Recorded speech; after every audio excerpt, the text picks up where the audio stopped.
This is a CNBC original.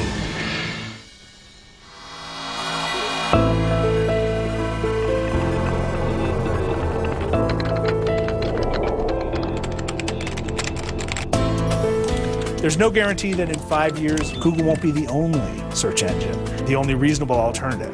There's no reason to think that in 5 years, Google won't essentially be the equivalent of the web itself. Google keeps every search query, what you type into the box, forever.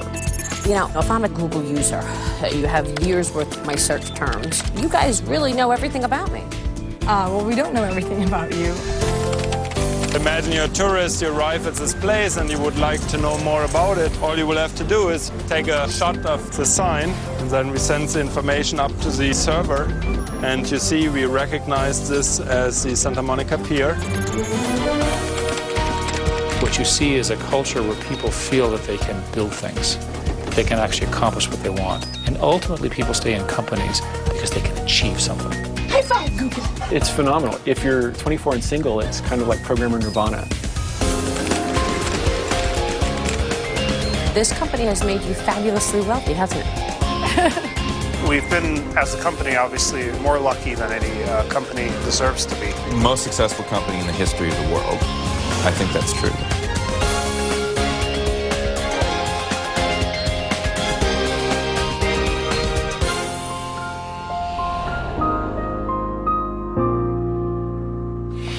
I'm Maria Bartiromo. 6 simple letters on a plain white page. That's the face of the most powerful technology company in the world. Revered, envied, and sometimes scorned. Google's co-founders Sergey Brin and Larry Page started the company as grad students in 1998. It has made them astoundingly rich. Today they stand atop an empire cast in their own image. Audacious, ambitious, and often controversial. It is a company like no other, thriving on long hours, too much coffee, and something quite elusive: genius.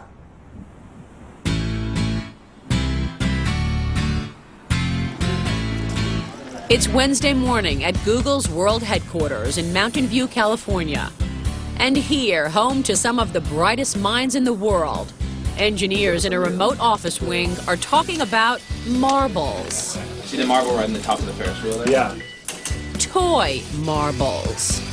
Our first iteration of the track, we had it all suspended with fishing line. We found it to be really inconsistent, so we installed like this pole system. It is a remarkable piece of work. It's also classic Google. Quirky, whimsical, and very inspired. The kind of spontaneous creativity that CEO Eric Schmidt says is an essential part of the Google culture. I tend to think of Google as an extension of graduate school. Similar kinds of people, similar kind of crazy behavior, but people who are incredibly smart and incredibly motivated and have a sense of change, a sense of optimism. Well, you feel that energy when you're walking around. And we work hard to maintain that. What you see is a culture where people feel that they can build things, that they can actually accomplish what they want. And ultimately, people stay in companies because they can achieve something. What you're building that is a dictionary that says this is a translation of that Chinese of something term over there. Yeah. Google's success comes from attracting the best possible employees and then making work irresistible. And that means making it fun. Lots of fun. High five, Google! If you're restless, there are gyms. If you're stressed, there are massages. And then there's the food. How we doing, Chef? Great, how are you? Good, good. Busy, busy. We have a team of 7 executive chefs here in Mountain View, and we have about 18 cafes in whole that we oversee. Maybe you'd like Indian cuisine today, or sushi. No problem. Google has it all. And best of all, everything's free. For employees, that is. It costs Google a fortune. Those are expensive benefits. What's the business justification? It's a simple argument. We want them working all the time. And so if they're off doing other things, we don't have their attention. Keeping your attention on work means keeping it off the mundane stuff. Like your laundry. Google will do that. Or your commute. Google will drive you. And don't ever sweat your wardrobe. Google is strictly casual. You don't even have to shave if the Queen of England herself comes by. If we do a search for Windsor Castle... And she did. It's phenomenal. If you're 24 and single, it's kind of like programmer nirvana. Engineer Noel Gorelick runs Google's Mars, Moon, and Sky programs. He spent 19 years working with NASA. But however impressive his resume, at Google, he's just one more bright mind in a sea of 20,000. I did my master's in computer science. I used 12 textbooks during my courses. 10 of the guys that wrote those textbooks work here.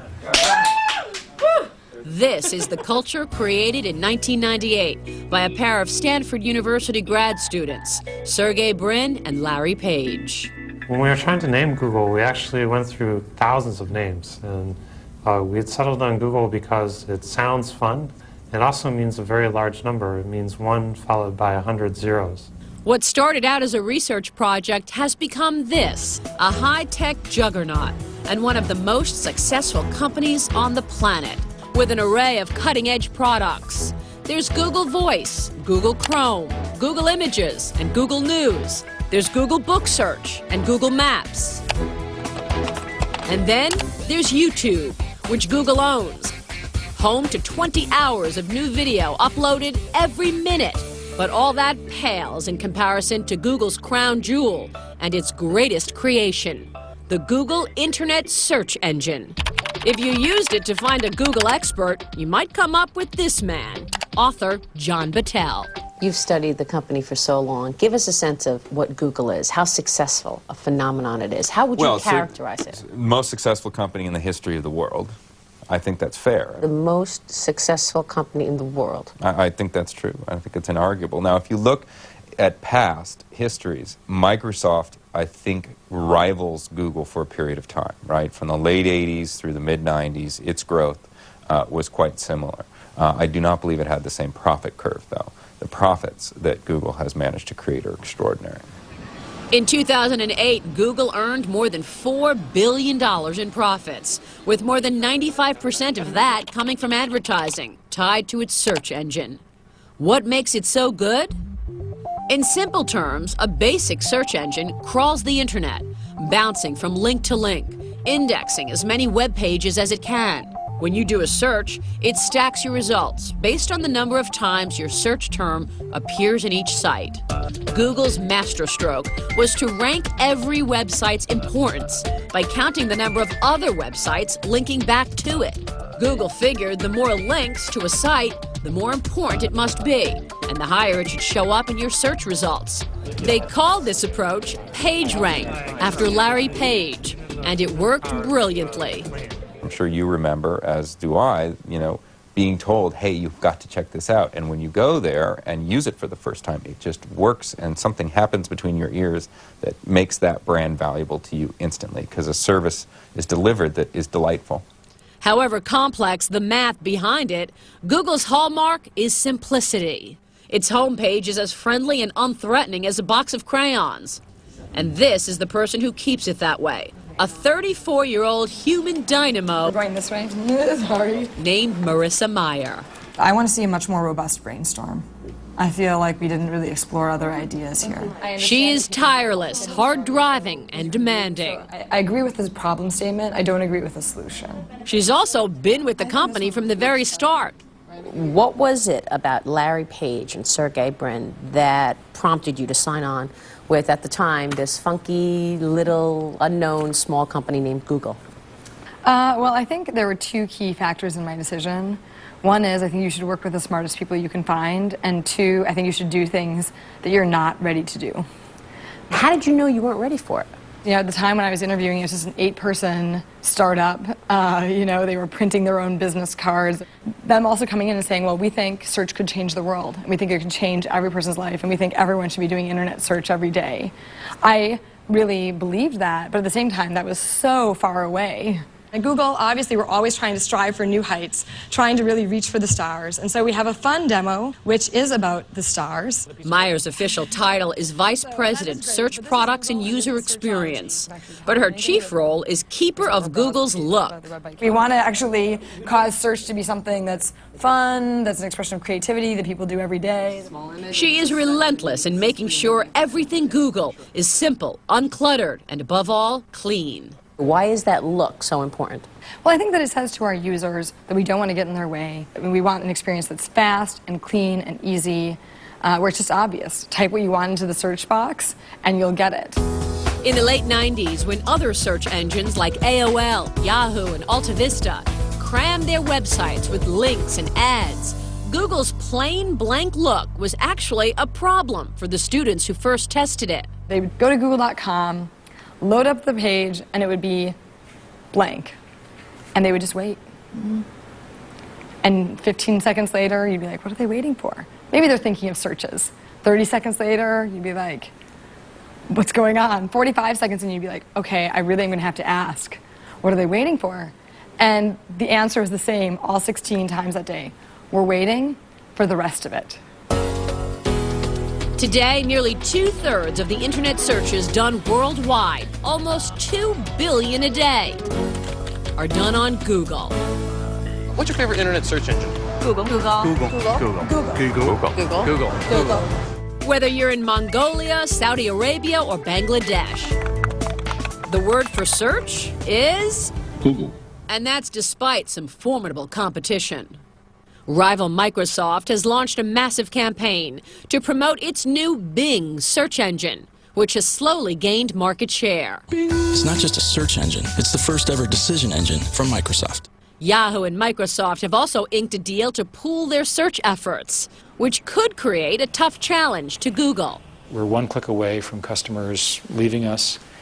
We face very, very tough competition. I'm very, very proud of what Google has done, but never rest on your laurels. Always worry and always drive as hard as you can. Google is no longer a startup, and Larry Page and Sergey Brin are no longer grad students living on fast food and credit cards. Today they're worth $15 billion each, according to Forbes magazine. Brin, who immigrated from Russia at age 6, told us he never thought Google could be this successful. No, certainly not. We've been, as a company, obviously more lucky than any company deserves to be. And we've been fortunate enough that when we're able to improve some aspect of people's lives, that we believe we'll be able to make a solid business out of that. Solid indeed. And Marissa Meyer, who was the 20th employee hired at Google, hasn't done too badly herself. This company has made you fabulously wealthy, hasn't it? I think that, the success that we've experienced here at Google has been overall great. It's pretty extraordinary. It may be hard to believe all this stems from something as innocuous as a thing called Google. But underestimating any of the creative minds here has never been a good idea.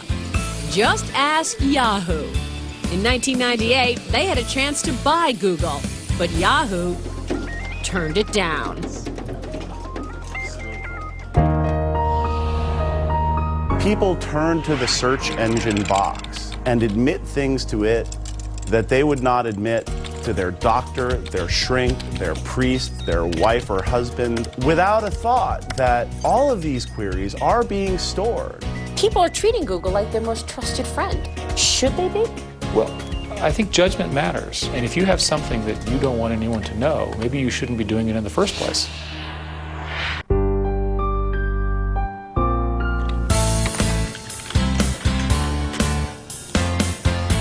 That plain, simple address, google.com, has become our portal to the world. You can use it to find out how to tie a bow tie. Tuck the middle of the loose end behind the bow. Or to get a football score. It can also help you with more personal issues, like finding a divorce lawyer, researching a medical problem, even getting a date.